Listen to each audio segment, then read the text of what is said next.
துடைப்பம் எப்போவுமே புதுசு போல் எப்போவுமே இருக்கணுமா? அதில் வந்து அந்த அழுக்கு வர்றது, துடைப்பம் வந்து தேவையில்லாத பூசணம் பூத்து போகிறது, அந்த மாதிரி எந்த பிரச்சனையும் இல்லாமல் நம்மளோட துடைப்பம் வந்து எப்போவுமே புதுசு போல் இருக்கணும் அப்படின்னு நம்ம நினச்சோம்னா, நம்ம என்ன பண்ணணும்னா, நம்ம ஃப்ரிட்ஜு கீழே, பீரோ கீழலாம் கண்டிப்பாக வந்து நம்ம இது போல் பெருக்கும்போது அங்கே வந்து நிறையவே தூசு, ஒட்டனை வந்து அதிகமாக இருக்கும்.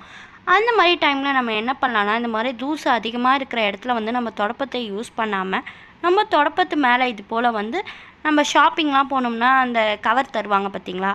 அந்த மாதிரி கவரை வந்து நல்லா இந்த துடைப்பத்துல போட்டு கட்டிட்டு, நம்ம வந்து ஒட்டரை அடிக்கிறதா இருக்கட்டும், இல்லை வந்து தூசு தட்டுறதா இருக்கட்டும், இந்த மாதிரி நம்ம வேலை பண்ணும்போது என்ன ஆகும்னா, அந்த தூசு எல்லாமே நம்ம துடைப்பத்துல போய் அடையாது. நம்ம துடைப்பம் வந்து எப்போவுமே கொஞ்சம் புதுசு போல இருக்கும். நம்ம வீட்ல குழந்தைங்க இருந்துட்டாங்க, அவங்க தண்ணி வந்து ஊத்திட்டாங்க அப்படின்னா கூட, நம்ம அந்த தண்ணியில வந்து துடைப்பத்த போட்டு பெருக்காம, இது போல கவர் போட்டு நம்ம பெருக்குனோம்னா, நம்மளோட துடைப்பம் வந்து சீக்கிரமா பாழாகாது.